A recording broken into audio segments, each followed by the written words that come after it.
we are not cooperating with those efforts that actually threaten the safety of everyone by causing widespread fear and having large-scale economic impact. How's everybody doing? My name is Anthony Brian Logan, and today we got to talk about the mayor of Boston, Massachusetts, Michelle Wu, saying that she will not cooperate with ICE, that's Immigration's Customs Enforcement, to carry out the mass deportation plan that President Donald J. Trump said he wants to do.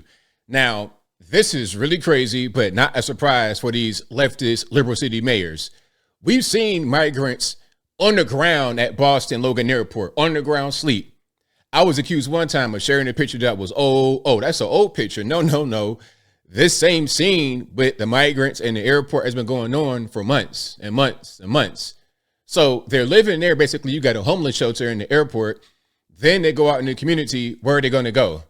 Okay. And if they don't stay in your community, like, I don't know, Martha's Vineyard, which ain't that far away. If they don't stay there, then they're going to go to other parts of the country. They're going to go to New York. They're going to go to maybe Denver, Colorado.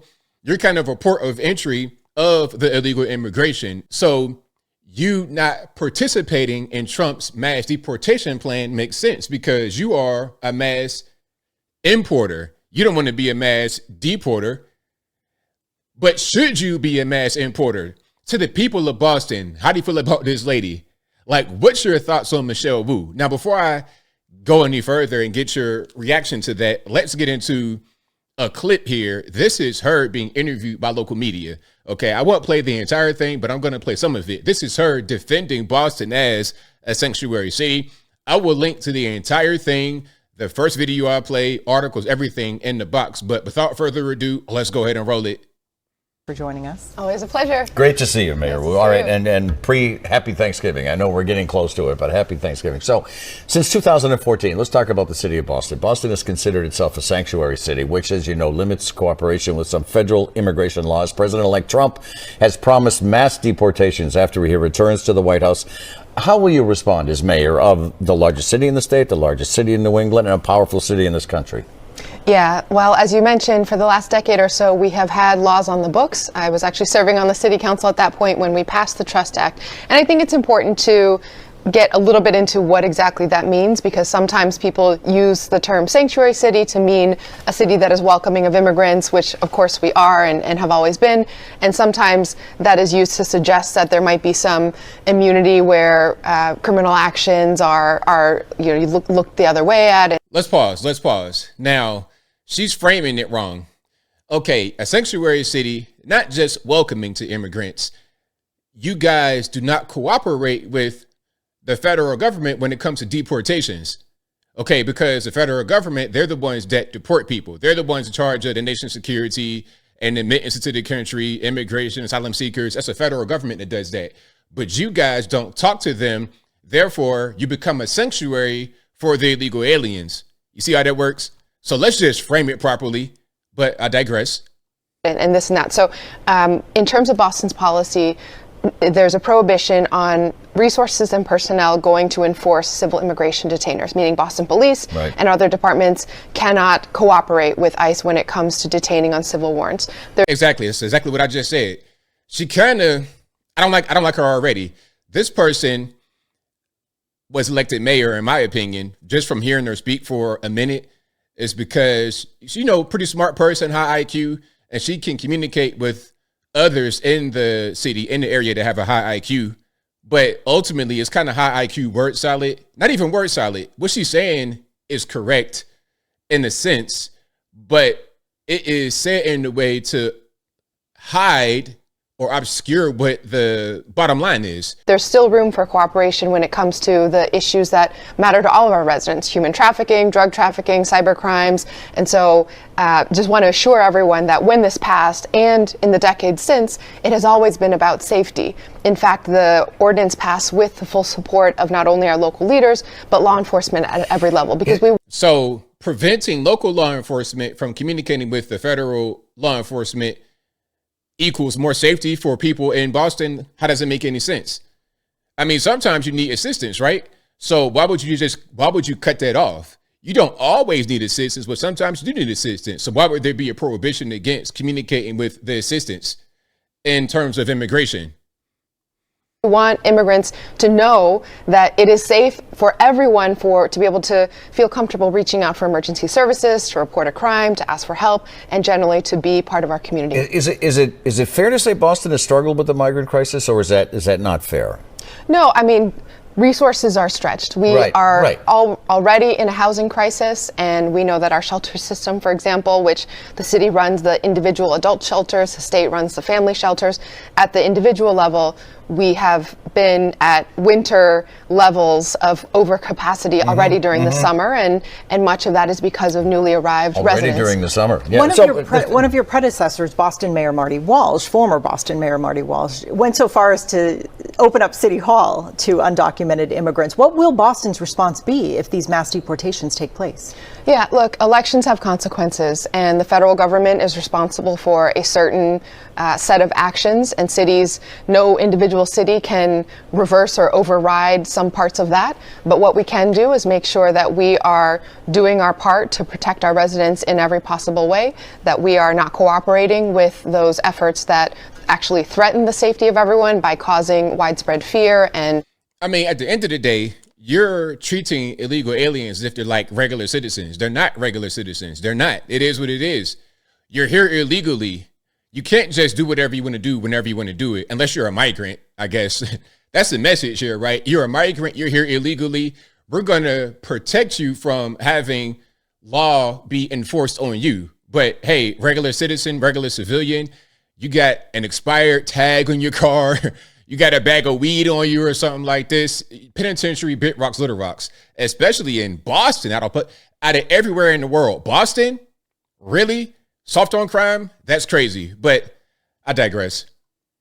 And having large scale economic impact. And then we are providing the spaces to reach out directly to our residents, because the last thing we want is for people who are part of our economy, part of our school system, part of our community and the fabric of our city to feel that all of a sudden they have to retreat into the shadows because of fear that reaching out to city services, whether it's calling 911 when you need it, or so basically we got to protect the slaves. Hey, we got a slave class here. So since they're part of the slave class, we're going to feel bad for them. We're going to ignore the fact that they're here illegally. They commit little small crimes, something like that. We're not going to tell the federal government. We just punish them here.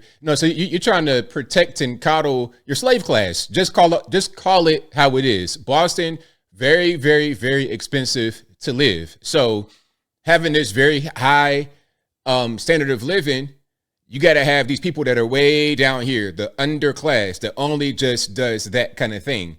You're importing the slave class and you're trying to protect it with this, I'm being virtuous and all this and that and the third. Or taking your child to school. Those are all city services that have nothing to do with immigration enforcement, and we will continue to protect our residents within those spaces. Voters made it clear on Election Day they do want government officials like you to focus on pocketbook issues, the economy a big issue, also housing. It's the number one issue, and you've spent a lot of time working on it, but what's happening out there? Yeah, I think we have seen and continue to feel that you can try to work on any issue, but if you can't afford to stay in the community that you love and you've helped build, everything else is secondary or just feels like it doesn't matter. And so we've been doing everything that we can. Boston, in fact, put more towards housing affordability over the last 3 years than we have ever, with the help of federal recovery funds and some of our other programs. We've seen thousands of units of affordable housing get permitted. Now, there's more to this. I ain't gonna play the entire thing, but one way to free up some housing is to not have so many migrants there. But again, maybe that's the plan. Okay, we're going to build housing for the migrants, build some new slave quarters, have them be over there and go work for us, pick our fruit and make our beds. Barack Obama, another Martha's Vineyard resident. That's the plan here. That's what it looks like. That's why, in my humble opinion, they have sanctuary cities.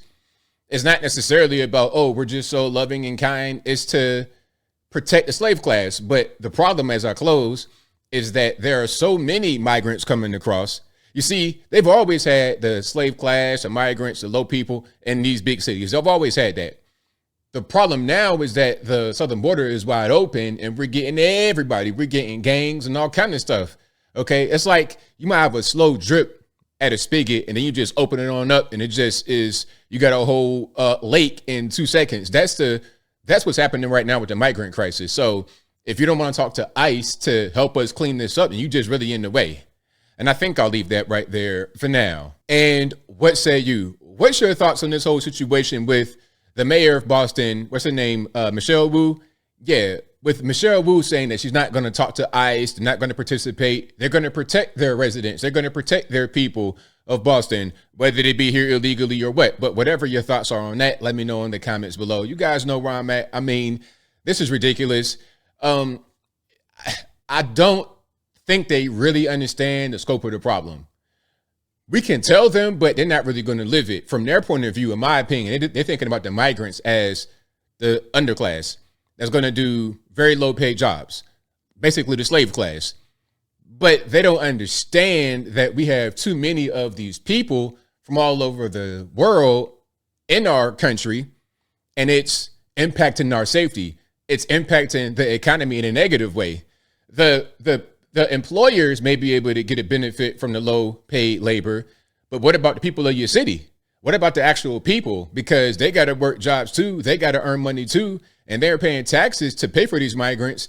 Well, Chicago talking about they want $300 million from raising personal property tax to pay for the migrants. And the mayor said out of his own crazy mouth that rich got to pay, or we got to tax the rich. Tax the rich? Tax the rich to pay for illegal aliens? I mean, that's like, you might as well tell me to buy a slave. We're not going back, to steal the left's quote. We're not going to go back to that time. So ICE, we're coming in. Tom Homan, Donald Trump, we're going to clean this stuff up and get this country back on track.